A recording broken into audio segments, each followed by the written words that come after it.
Good afternoon. This is Charlene Heidinger with the Texas PACE Authority. We welcome you to the PACE webinar for industrials.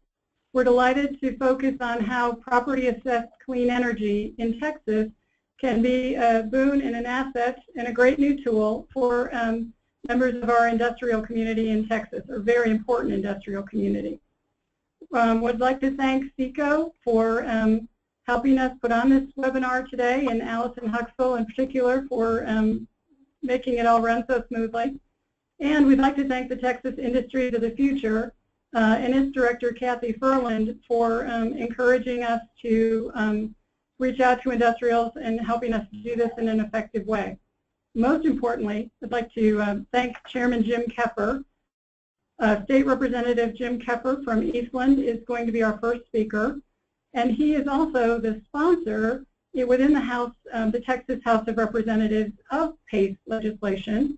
And as chairman of the Natural Resources Committee and formerly Energy Resources Committee and a whole host of other leadership positions, Chairman Keffer has a real understanding of why helping industry conserve costs, increase its net operating income, while at the same time preserving our natural resources, both our energy and our water, why that's so important to Texas. But he also has a unique perspective, not just with policy, but also truly understanding the industrial perspective as the president of EVA Iron, a foundry in Eastland. Mr. Chairman, thank you for joining us today. Well, thank you, and thank you for the invitation and the opportunity to introduce everyone to a great new financing tool that is available to the industrials. And you know, we pay, as Charlene said, it's not just my legislative career, but my family. We own 3 iron foundries, 2 here in Texas and 1 over in Georgia, and we pay huge operating costs by delaying maintenance on equipment or equipment upgrade for water, energy. And as we all know, most of the time is return on investment, which in our world is everything. Jonathon Blackburn, who's also with us today, he'll be explaining in detail how the financing packages work.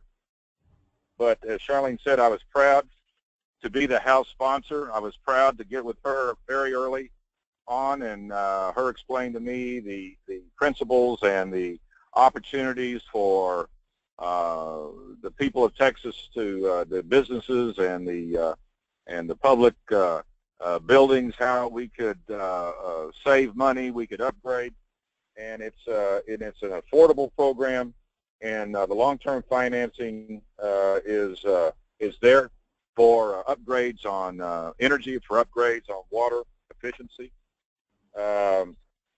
Base finance improvements are cash flow positive. Utility bill savings that far exceed the repayment in most, if not all, cases. PACE can finance improvements such as high-efficiency chillers, boilers, furnaces, heat recovery equipment, on-site rainwater capture, RO wells, many things that, you know, the opportunities are boundless of what we can do to help our state, help our country, companies be more efficient, bottom line, and be more profitable here in the state of Texas. And I was just, again, proud to be a part of this program, a part of this effort. And I know that as people learn about it and know, and sometimes everybody looks at this thing and they just say, well, it's just too good to be true. But it is a great program. It is a win-win in all around, and look forward to continuing to work with Charlene and the group. And Jonathon, I'll turn it over to you, and hope you have a great afternoon. God bless you all, and God bless Texas. Thank you. Thank you. I appreciate it. So I am Jonathon Blackburn, and I'm with the Texas PACE Authority. I want to spend a few minutes going over the basics of what PACE financing is and how you can use that at your industrial facility.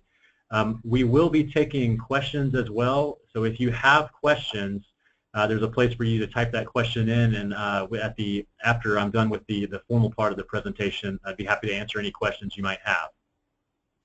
So let's just go ahead and jump into it. PACE financing, I'm going to give an overview of what it is, but really, you know, if you're associated with an industrial facility, you work at an industrial facility, you know that there's a lot of projects that you would love to have done, but there's a limited amount of capital to pay for those projects.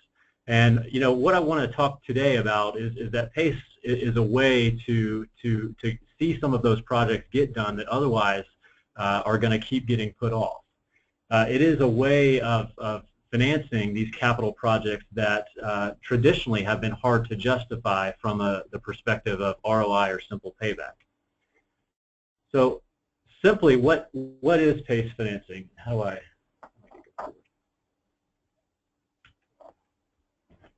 So we're having a little bit of technical difficulty. Should be, here we go. All right. So PACE financing, at its most basic, it really is just a financing tool that enables you to pay for capital projects with no money out of pocket. It's structured very similar to a loan, where if you have a capital project, you would borrow the money from a source and agree to pay it back over a period of time. Just to be clear, PACE is not a government-funded program. It's not a government incentive.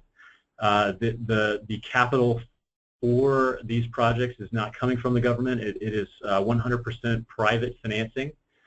So you, as an industrial, can choose who to borrow the money from for that project, and you would pay it back over a period of time. Now, some of the unique aspects of PACE financing are, for one, it is 100% long-term financing. So you can use PACE financing to pay for the entire cost of your project, and it is geared for projects that pay for themselves. And what I mean by that is that PACE financing can be used for projects that lower your operating costs and generate a return, and over a long enough period of time will pay for themselves. You know, typically, as an industrial, really any type of you know, business owner, you're looking for projects that have very quick paybacks, very short turnarounds. But a lot of these big capital upgrades and capital projects have longer paybacks, and so they're hard to justify using a traditional financing mechanisms. PACE is a way to enable you to justify those longer-term payback projects. Now, you can use PACE for a number of different projects at your industrial facility. It's really geared for projects that have an energy or a water efficiency component. You know, I've listed a number of things that you can do here, from chillers and boilers, you know, any type of heat recovery or your combustion burner upgrades, your mechanical systems eligible for PACE financing. Lighting, if there's anything with the building envelope at your facility, you can use PACE financing for that, as well as sensors and control technologies for, you know, the various systems that you have at your facility. From a water conservation standpoint, if the project has the ability to lower your water consumption or your demand, it's eligible to use PACE financing. So that could be things like on-site wastewater reuse. It could be water conservation equipment, or systems that capture, treat, and use other on-site sources of water. You can also use PACE financing for on-site generation, so for things like resiliency. Okay, so CHP systems, combined heat and power systems, eligible to use PACE financing. Energy storage, fuel switching, eligible to use PACE financing. Any type of you know, demand response or demand management equipment is also eligible to use PACE financing. The value proposition of why you would want to use PACE, as I see it from the industrial perspective, there are really three big reasons. There are really three big values that you would want to focus on as an industrial. For one, it is a long-term financing option, much longer term than is typically available. Doing one of these projects should reduce your operating expenses, and actually even should reduce them greater than the cost of the loan. So one of the big sells for PACE financing is that the savings from this project actually should be greater than what you've spent on it. So it should enable you to do a project and actually make a little bit of money on it. And I want to kind of go into a little bit more detail around what that actually looks like. Now, if you're at an industrial facility, you know the typical way that capital projects decisions are made. You have your list of capital projects. You will rank them according to whatever metrics your company is focused on. Whether a lot of times that's things like ROI and payback, and based on that ranking, generally you'll make a go or a no-go decision until your capital budget for that year is expended. And so projects that are on the lower end of the ROI matrix, or the lower end of the payback, oftentimes get pushed back until they just absolutely have to be done.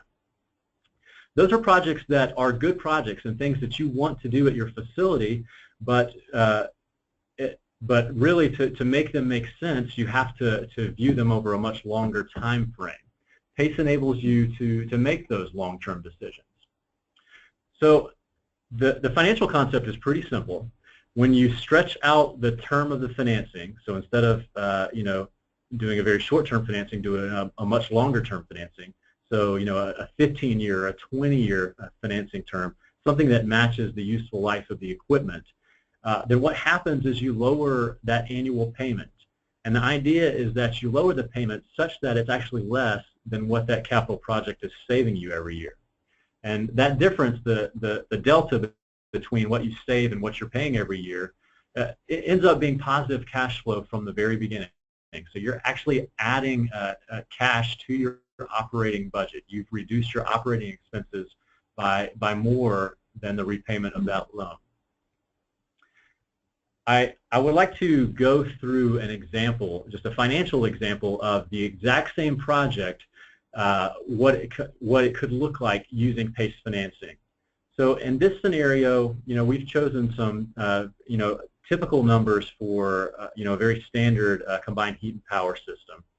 And in this example, we're saying this is a $2.5 million CHP system with an annual savings of just under $500,000 a year. Now, if you were to typically just look at that project, the payback on that is over 5 years.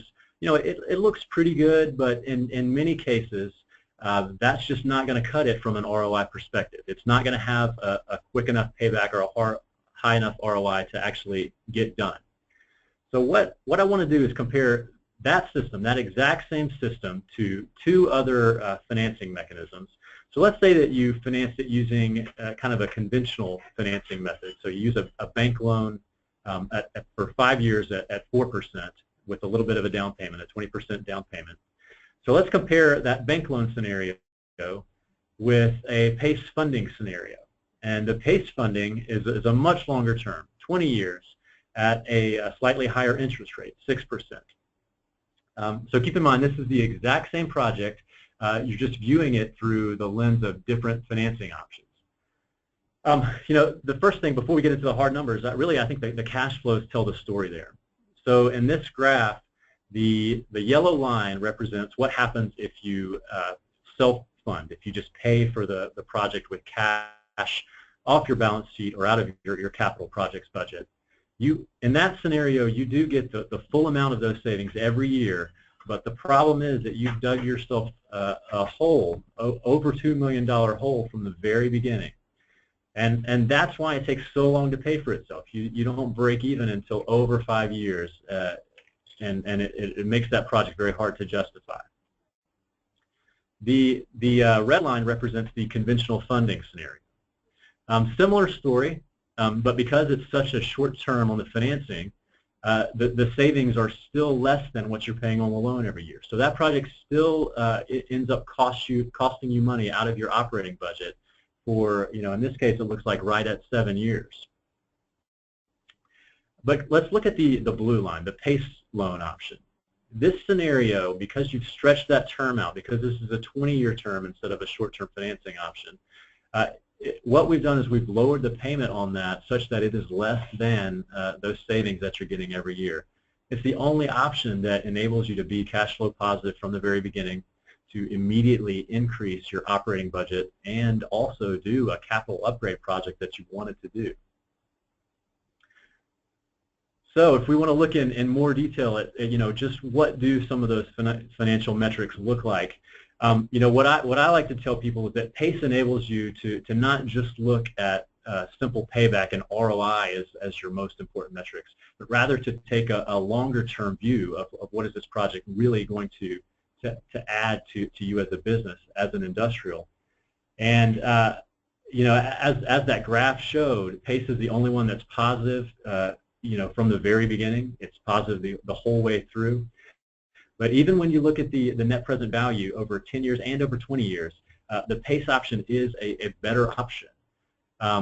Because you've preserved that capital, you can use that capital for other parts of your business and other parts of your industrial facility to add even greater return to what you've got. PACE really can make, if you dig into the financial details around, comparing PACE to what are your other options. In many cases, PACE can make a pretty compelling financing scenario. So I want to give an example of an industrial facility that has used PACE financing in the past, in the pretty recent past. So I picked up a facility. It's called Cambridge Engineering. They manufacture heating and ventilation products. This is a facility based out of, I believe it's Missouri. But they used PACE financing to upgrade their industrial facility. They put in some new HVAC mechanical systems with the associated air handlers that were along with that. They used PACE to replace their roof and to upgrade their lighting to more efficient lighting. This was a project that cost them a little over $600,000. They financed it over 10 years at, you can see, a 5.57% interest rate. That project saved them 30% on their energy costs off the top. The annual payment on that ended up, just a little bit north of $83,000, but the savings on that project outweighed that payment, and enabled this facility to be cash flow positive from the very beginning. So it's worth talking a little bit about where is PACE available in Texas. And PACE requires a local government to establish a program. This is somewhat of a public-private partnership where the local government establishes the program, and then the private sector comes in to fund these projects. In Texas, currently, we have PACE programs in Travis County and Williamson County here in Austin.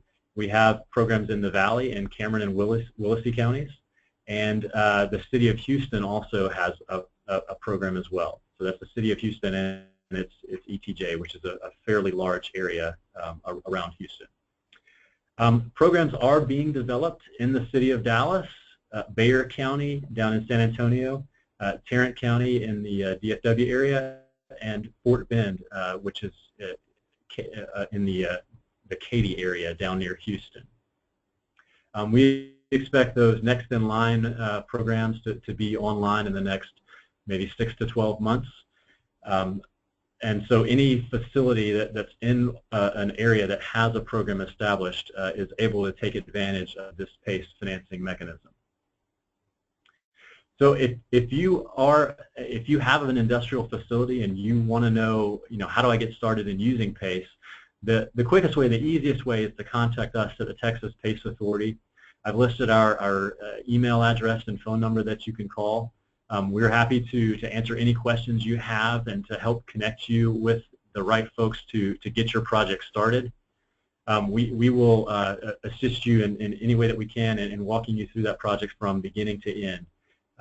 We administer these programs in a number of jurisdictions and are happy to help any industrial facilities that want to use PACE financing to lower their operating costs and get some of these capital projects done. So that is it for my formal part of the presentation. I'd like to open it up to questions now. So I'm going to ask Allison, are there any questions?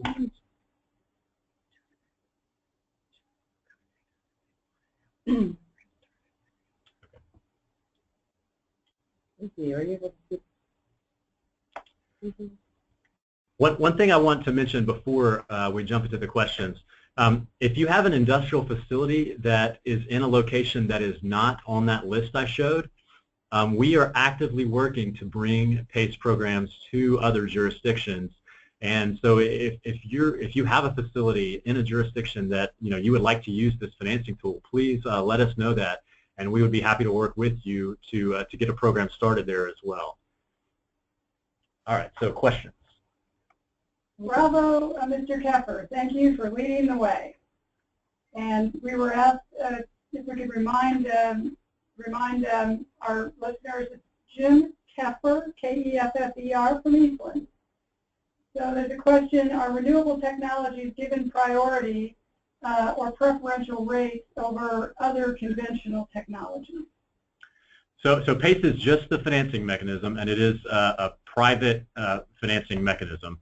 So the technologies that are eligible for PACE are, as we said, on-site generation technologies. I mean, there's no preference between technology types. Really, the criteria they have to meet is they have to have a demonstrated capacity to reduce your electricity or water demand or consumption, or they have to be an on-site generation technology. If it meets that criteria and it is something that's permanently affixed to the facility, so it's meant to be there for the long term, then it is eligible to use PACE financing. All-in utility costs have been increasing nationwide since 2008 during crisis, even though energy costs have plummeted. How do you model future utility costs 15 years plus since solar PV costs have dropped 80% in 10 years? Sure. Well, I showed that financing scenario of a typical CHP project. So just so you know, the savings numbers in that assume that energy costs remain constant. So that was a very conservative assumption, assuming that energy costs don't rise at all. Really, the bigger point for that example that I showed is taking the same project and just comparing the different financing options. So, when you're comparing financing options, I wasn't trying to justify the CHP system so much as show you what does the same CHP system look like when you finance it different ways. So really, you could assume whatever you wanted for energy costs. It's the financing comparison that we're really trying to look at with PACE. So there was a question about why you chose 8% for your net present value discount. Seems a little high to one of our listeners. Yeah, so the question is around the discount rate that I chose, 8%. The question is that it seems a little bit high. Possibly so, and I would be happy to, if you want to reach out, I can redo that and use a number of your choosing. If you would like, though, we have on our website a calculator tool where you can enter your own assumptions. It'll produce the exact same graph that I just showed there. And you can enter your own assumption for the discount rate as well. So in the example, we have a 6% rate. Let's see, I've got a question. Is 6% rate for a 20-year PACE loan was hypothetical? And then there's a 10-year loan with 5.57% in the Missouri example. And the question is, are those interest rates typical? Can you get something lower than that? Sure. So the question is around the interest rate with PACE. So it is completely private financing, and there's a number of private capital providers lined up. So they will each have, kind of their own proprietary, pricing models and interest rates and things like that. You are welcome to negotiate around for, the best rate. What we're seeing right now nationally are for rates for PACE loans anywhere from 4.5% to 6.5%. That is going to be higher than a short-term bank loan, but the reason for that is because it's a much longer-term financing. So it's not a straight interest rate comparison. You can't compare a 20-year loan using PACE to a 5-year loan from a bank. You really have to match up the term as well as the interest rates. So there's a question about whether PACE exists in any rural communities, and how can a rural community with a robust industry use PACE? So PACE in a rural community. So we do have programs going in the lower Rio Grande Valley, 2 counties down there, Willacy and Cameron. There are a number of industrial facilities down in that area that are definitely eligible to use PACE right now. If you're in a different rural county that doesn't yet have a program, but you've got a facility where you want to use this, please let us know, and we would be happy to work with you and with the county there to get a program started. Having a big facility in a rural area, this could be a very powerful tool to allow you to do some type of capital project at your facility, and we're happy to work with you. And there's a question about Brazoria County, which is Freeport, and whether we're working on getting the program started there. Okay, so the question is about Brazoria County, and Charlene, I'm actually going to defer that one to you because I think you're the The answer is we've had some interest from industry, and we would love to work with you. So please contact us. As we reach out to the commissioners, they want to know that this is something their local business community will use. So work with us and communicate with your local folks, and that is the most efficient way to get local government interest going on starting one of these programs. So the question is, let's see, will you be able to share your presentation with me so I can share it with my finance leadership? Yes. The Jonathan's presentation, we'll post it on Keeping PACE in Texas, or Texas PACE Authority, and we can also post it on the SECO website, SECO. So we'll send, can we send out the slides to everyone that's on the call? Yes. So we'll send those slides out, and we will also post a recording of this webinar on texaspaceauthority.org. We've got a couple questions surrounding how PACE works with, is different from how it relates to ESCO. So the questions are things like, how do PACE interest rates compare with ESCO rates? Do PACE projects have guaranteed savings? So why don't we take a minute and talk about the traditional ESCO product and PACE. They can be used together, but they don't have to be. Right. So I get that question a lot from ESCO folks. How is this different from a performance contract? And so to be very clear, just let me be very clear, PACE is the financing mechanism. We do not require that there be a performance contract or a savings guarantee. If you, as the industrial customer, want a savings guarantee or a performance contract, you can use PACE to do that.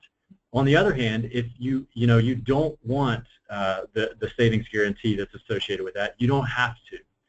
So it really, what we're trying to do is give you the choice, give you the options to choose the project that is going to work best for you. You can use PACE for a performance contract and the associated savings guarantee, but you do not have to. That's the main difference from PACE to a typical performance contract, is that as part of the process, what we will require is that before you close on the PACE loan, that you are going to have to do an energy or water savings analysis, just so that we can see what are the savings projected to be from your project. The law in Texas requires that energy savings analysis gets validated by a third-party reviewer. So there definitely is a kind of a check and balance there to make sure that your project is at least reasonably likely to produce the savings that the contractor is saying it will. But whether you actually request a guarantee for that or not is completely up to the industrial customer. So we've got a question about how baseline is established, and the question is for existing buildings and new construction, so that gives us an opportunity to clarify where you use PACE. So the question's around the baseline. So just to clarify, PACE is for existing facilities only right now. So the law in Texas it enables PACE for basically for retrofits of facilities that already exist. So new construction is not eligible. So the question, how do you calculate your baseline? We have the detailed answer to that is probably more technical than we want to get to on this webinar. But essentially, you're going to look at your last year or two of utility bills and the equipment that you have on the ground in place right now, and that will make up what your baseline is, and you're going to compare that to what you're proposing as your project and what your facility will look like afterwards. Okay, so there's some questions about how PACE in other states can be used for things like hurricane protection and seismic protection, but we don't do that in Texas. I want to remind everybody about what you can use PACE to do, what buildings can use PACE and what projects can be funded. Yeah, so the question was about weatherization essentially, and really, so I keep going back to the two criteria that a project has to meet to be eligible for PACE. It has to have a demonstrated capacity to reduce energy or water consumption or demand, or be on-site generation. So that's one criteria. And the second one is it has to be permanently affixed. And when we say permanently, we mean it's going to be there for the life of the PACE assessment or the PACE loan. So we have a question about whether you can use it on the actual energy-saving equipment in a plant, in a facility, stuff on the line, like pumps and like variable speed pumps and other line equipment. Sure. So your manufacturing equipment, if the new equipment that you want to place in your facility is more efficient than what you're currently using, then that's very likely to be eligible for PACE financing. Okay, here's a good one. Here's a good question that we don't have an answer for, but I'm going to ask you anyway. Is PACE financing on balance sheet or off balance sheet according to the U.S. generally accepted accounting principles? Yeah, so that is a question that has not been answered under U.S. GAAP accounting rules yet. Really, I will have to, any type of tax question or accounting question, you really just will have to ask your own personal accountant or the company's accountant how to handle that. There's a number of different companies treat PACE financing in different ways, and that's not something that we at the Texas PACE Authority can advise you on. Okay, here's another great question to help people go one step deeper in how the program works. What are the financing package requirements, and who evaluates both the engineering and project costs and the projected savings assumptions? Sure. So from the technical evaluation side of things, typically the contractor or the MEP firm that's putting together that project will do that initial energy audit. They will perform what are those energy savings calculations or water savings calculations, and they'll show that package. That package will get validated by an independent third party. That person will be an engineer. Most notably, the criteria for that party is that they're a professional engineer in Texas that has relevant experience in that area. That person will be financially independent from the contractor, so it will be an arm's length transaction, and that person will look at those energy savings, the calculations that were done, and validate that, yeah, they really are reasonable. The assumptions that went into that are reasonable, and the project is at least likely to produce the savings that the contractor is claiming there. Now, from the financial validation, most of that will be done by the PACE capital provider. It is an open market, so this is private financing, and each capital provider will have their own criteria for how they're looking at the underwriting and the financials behind these loans. So that really is up to who you choose as your capital provider. The Texas PACE Authority, as the administrator, we have kind of oversight of both of those processes. We're looking to make sure that everything is above board from the standpoint of the Texas statute and the local government's program as well. Taking into account inflation, energy costs have remained steady, sometimes gone down, while water and wastewater are up sharply. Does PACE have any guidance or tables on how to include utility inflation rates for future savings? So the question was around utility inflation rates, and we will take a conservative view of that. We would like your energy savings to actually be greater than what you're projecting. water is a great example there of where, water costs right now are relatively inexpensive in Texas, but are projected to increase by quite a bit, just due to the drought conditions that we're, repeatedly in here. Water projects are going to be increasingly important in Texas, and we think that PACE is a good, mechanism to make those financially easier to actually get done. Okay, so one listener understands correctly that the government is not funding these projects. So the question is, well, who is providing the funding, and what's the role besides promoting the project, promoting the program for the state of Texas, and I would throw in local governments as well? Sure. So to the question of who is providing the financing, it's private market, and you are able to choose your own capital provider. Now, on the Texas PACE Authority website, we maintain a list of capital providers that we know are ready to lend on PACE projects in Texas today. So that list, it's not comprehensive, but it certainly are the folks that we have been in touch with and we know are ready to go today. You can find that list on our website. If you have another idea for where you can source that capital from, we're not trying to limit it to the folks that are on our list, but as a resource, we do provide a list of capital providers that we know are ready to go today.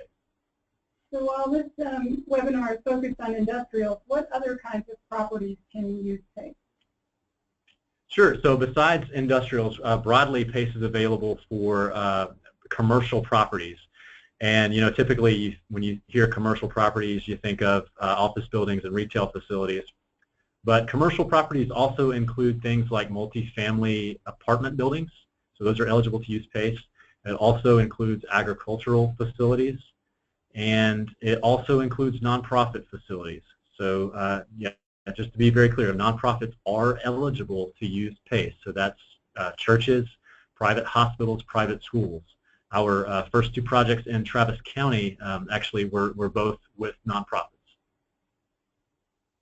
When a local government learns about PACE, they consider it, do they look at this as an economic development tool, as a way to help with their clean air requirements?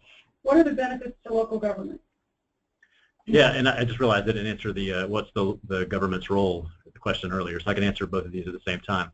So yeah, from the local government's perspective, certainly one of the big drivers of adapting a PACE program or adopting a PACE program is the economic development incentive. These projects bring jobs to an area, and that really is a strong incentive for a local government to adopt a program. Along with that, also there's a real incentive to helping out their, if they have any environmental or energy concerns. This is a way for them to start a program that has some effects there as well. One of the questions earlier was, this is private financing, but what's the local government's role in this? And essentially what happens is the local government will start a program. We at the Texas PACE Authority, we're a nonprofit, so we're not a government agency. What we do is we offer to administer the program on behalf of the local government. So the local government has chosen has elected to let us, kind of run that program on their behalf. So the bulk of the local government's involvement is kind of upfront in getting that program started. Who collects the payments and how? Is it the bank or the local government or both? So in Texas, the PACE loan payments are collected by the PACE capital provider. So generally it's an annual payment. It lines up once a year. The PACE capital provider will collect that themselves, so they would send a notice, a bill, and then the payment would be made directly to that capital provider. Where can where can property owners find a list of contractors, engineers, third-party reviewers, or others who are familiar with PACE? having gone through PACE training? Sure. So there are a number of resources you can use to find, folks in the industry that are familiar with PACE. For one, what I would refer you to is we have partnered with the U.S. Green Building Council with their Green Building Marketplace initiative. So that is a directory of contractors and service providers in Texas that have experience in various types of efficiency and green building technologies. On that directory, there is a PACE category, and every contractor and service provider that is listed under the PACE category in that directory has gone through one of our PACE training workshops. So they should be pretty familiar with the program. We spend a lot of time going into details of how does a project work. So any contractor on there will be familiar with the program. In addition, we're putting together a list of we're calling them industrial ambassadors. So this would be private sector folks, contractors and service providers that really are focused on the industrial sector. We would expect to release at least a first round of that list within the next month or so, and so we'll keep you posted on that as well. Why is a PACE program needed? Why does the local government need to create a PACE program if private sector money is used to fund the project? Sure. So why does the local government need to create the program? So really this is a public-private partnership, and what the reason that the government has to actually create that program is because the structure around the PACE program is what incentivizes these private capital providers to provide these long-term, low-cost loans. So typically today, if you were to walk into a bank and try to get a 20-year loan on a piece of mechanical equipment that will last 20 years or greater than that, they won't do it. Today you're going to be limited to a much shorter term loan, maybe 3 to 5 years. But because of the structure of PACE, it has it's a very secure structure from the lender's perspective, and so it's incentivized them to commit to making these long-term loans on capital projects that otherwise they wouldn't lend on the period of time that they are. So here's a question that goes back to the slide you had of all the projects that are stuck in a backlog and their various ROIs and how they might, without PACE, get funded one at a time. So this question is, can a borrower apply once for multiple planned projects, or do they each have to be funded separately? Oh, that's a great question, and the answer is that yeah, you can certainly fund multiple measures under a single PACE loan, and in fact, that's one of the big drivers here. Really, it makes, when you look at just the transaction cost and reducing transaction costs, it makes a lot of financial sense to try and wrap as many of these measures into one project as you can to get your savings numbers up and take care of all these capital project needs all at once. So certainly that's definitely something you would want to look at. Really look at your facility from a holistic point of view rather than a piecemeal. So here's a question about the incentives for the lender. And the question is about banks specifically. And can banks do long-term loans? And what incentives do banks have to make these long-term loans? It gives us an opportunity to talk about the equity lenders who don't have the restrictions that banks do, as well as why banks might be involved in this as well. Well, so typically, a bank would not lend long-term on one of these projects. And, as I mentioned earlier, is that PACE actually is a way, because of the structure behind that, it's a way that would enable a bank to actually to do that. It gives them the security to make a long-term loan on, one of these efficiency projects. Charlotte, did you want to comment on that, Eddie? We know that this is that banks have capital requirements that will restrict them on being able to take out long-term, really long-term. Some of these loans are 25. Some people are even doing 30-year loans now. Banks will go out about 10 years, but then they really come up against their capital requirements. However, we firmly believe that banks are a huge part of the future of expanding PACE into our rural communities, and we look forward to the day when PACE is available across the state, and we have a volume of these deals where private equity folks, particularly life insurance companies and pension funds who want to own these kinds of products, will buy them up from the banks. And when that happens, you'll see a lot of involvement and a lot more cash enter the market to cover this. And we know that that's a long view, but it's a view that we think will serve Texas well in the coming years. So we really want our property owners to have as much flexibility to negotiate the best deal that they can get with all the lenders that are involved. And there are lenders who are not banks and lenders who are banks, and so there's lots of capital out there to do this. Okay. Is the interest rate fixed, or can it in fact be structured to reflect a higher interest rate in different terms? So, yeah, I've had that question asked before. I mean, really, it's private market financing, right? So you can negotiate your terms with the lender.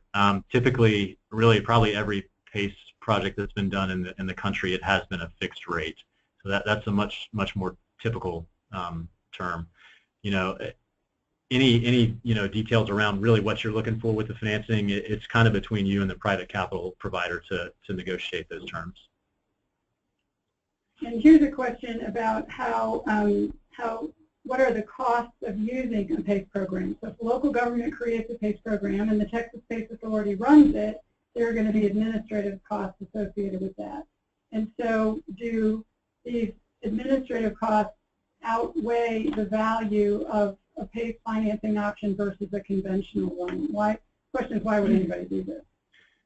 So from the cost perspective, in the counties that have operating programs right now, this is a cost neutral to the county. So it's neither costing them money nor making them money. So they're not charging anything for the program. The Texas PACE Authority, we administer the program, and we do have a cost, essentially an administrative fee on projects that close there. We are a nonprofit, so we have an extremely leanly run organization with some of the lowest administrative costs in the country. But really, with any type of financing, whether it's PACE or a bank loan or mortgage or whatever, there's typically going to be some points or origination fee that's charged up front, and the cost for a PACE loan are typically, at least the ones that we're seeing are pretty much in line with other methods of financing. So Tim Teskey, a senior vice president at Green Bank, who helped us put the PACE program together for Texas, adds a comment: a bank can also structure long-term fixed-rate funding in a way that inoculates its balance sheet from interest rate risk. So Green Bank is one of 3 banks in the country willing to do this. We're excited that they're involved in the PACE program in Texas, and they have figured out a way to make it work. And we're very pleased about that. Does the current mortgage holder need to subordinate to the PACE loan? This is not really an industrial question so much, but it is a statutory one. Sure. So the PACE loan assumes the same status as any other type of ad valorem tax. So essentially, that means the PACE loan has senior status as far as that goes. The statute, the law in Texas requires that if you're going to put a PACE assessment in place on a property and there is an existing mortgage or some existing debt, the holder of that mortgage or of that debt has to consent to allow the PACE loan on the property. So we're not going to put an assessment on a property without getting the consent of whatever mortgage holder or debt holder that's already in place there. So we haven't talked so much about the actual mechanics of placing a lien on the property and how that works with the assessment. Can we talk about when a county creates a PACE program, they allow the property owner to tie the loan to the land itself. Can you explain a little bit about why that gives the lender the security they need to go out 20 years or more? Right. So the idea, really, one of the fundamental ideas behind PACE is that PACE, really the mechanism or the idea behind PACE has existed for 100 years. It's the same idea of, you've probably heard of a sidewalk assessment or a sewer assessment, where a local government or a group within that local government can use this assessment mechanism to pay for some type of capital or infrastructure upgrade and pay for it back over a long period of time. From the lender's perspective, one of the, I guess, secure things about PACE is that that assessment actually gets attached to the property itself and not to the property owner. So it really is more about the value of that underlying property in the building that's on that, rather than the owner of that property. It's a way for almost the property to finance the project rather than the property owner. That tends to be much more secure. From the capital provider's perspective, they going into it, they know that their return is going to be a very long term. So they're not going to see all of that return until the full length of the assessment. But the trade-off there is that it's very secure. So we have a transparency question about the Texas PACE Authority, and about how we have tried to create an economy around PACE, but give the power, the choice for the lenders, the contractors, et cetera, to the property owners, and not to us, and how we've also designed this as a nonprofit to keep the fees low. But the question is, who's really funding the Texas PACE Authority? And are we creating an environment where the participants work with each other completely independently, or are we sponsored by corporations trying to push people towards one group or another? So how is the Texas PACE Authority funded? So our funding, so I like to tell people we are a nonprofit, and if you look at our balance sheet, we're very good at not making a profit. We are funded primarily through, well, no corporations, but we're funded through foundation grants right now, and some pretty marquee names. So you may be familiar with Rockefeller Brothers Fund, the Environmental Defense Fund, and the Meadows Foundation out of Dallas. Those are our three primary sponsors. They have committed to giving us some grant funding to bridge the gap from kind of this startup phase to eventually, once the volume of PACE projects reaches a certain point, the organization will be self-sustaining. Our business model, as it were, is to charge very low fees, but to make up for that with volume around the state. We're not at the break-even point yet, but it really is going to require a statewide program, and luckily we have been. We do have some foundations that have really made a financial commitment to getting us to the point where we're going to be self-sustaining. So with that, we'd like to thank everyone for your participation today. And if we missed a question, we hope you will let us know, email us directly. This PowerPoint will go out to everyone. And for those of you who mentioned specific counties where you work and live and want to participate, please contact us. We are growing as fast as we can, and in each place that requires a commitment from local folks, because your county commissioners are going to want to know that you want this. So we will be pairing with communities everywhere. Thank you. All right, yes. Thanks everyone for attending.